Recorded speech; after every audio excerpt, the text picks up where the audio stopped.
வணக்கம் நண்பர்களே, இன்றைய பதிவில் நாங்கள் பார்க்க போகிறது நீர் மாசுபாடும் அதனை தடுக்கும் வழிகளும் என்ற தலைப்பில் கட்டுரை.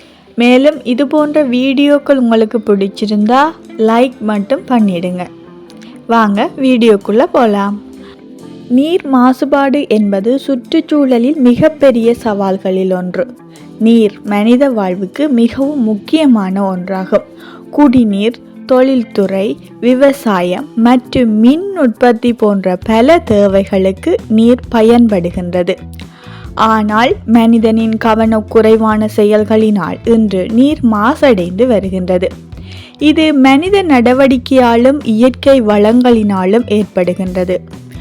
இதன் விளைவாக மனித உடல் நலமும் ஏனைய உயிரினங்களும் மற்றும் சுற்றுச்சூழலும் பெரும் பாதிப்புக்கு உள்ளாகின்றன.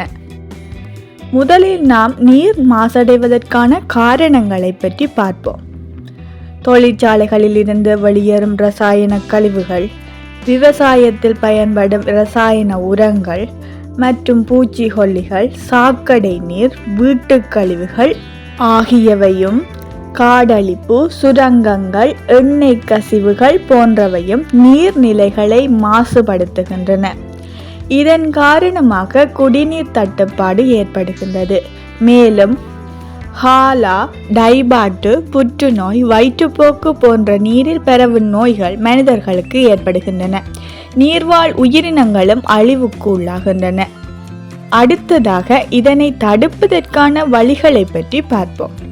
தொழிற்சாலை கழிவுகளை முறையாக சுத்திகரித்த பின்பே நீர்நிலைகளில் வெளியேற்ற வேண்டும். சாக்கடை நீரை சரியாக சேகரித்து சுத்தம் செய்ய வேண்டும். குப்பைகளை நீர்நிலைகளில் கலக்காமல் பிரித்து அகற்ற வேண்டும். விழிப்புணர்வு பிரச்சாரங்கள் மூலம் மக்களை ஊக்குவிக்க வேண்டும். காடழிப்பை நிறுத்தி மரம் நடுதல் அவசியம். விவசாயத்தில் இயற்கை உரங்களை பயன்படுத்த வேண்டும். பிளாஸ்டிக் கழிவுகளையும் குறைத்து நீர்நிலைகளை சுத்தமாக வைத்திருக்க வேண்டும். எனவே நீரை பாதுகாப்பது ஒவ்வொருவரின் கடமையாகும். நீர் வளங்களை பாதுகாத்தால் மட்டுமே எதிர்கால தலைமுறைகளுக்கு நல்ல வாழ்வை வழங்க முடியும். இந்த பதிவு உங்களுக்கு பயனுள்ளதா இருந்தால் இந்த வீடியோக்கு ஒரு லைக் மட்டும் போட்டுருங்க. தேங்க்யூ.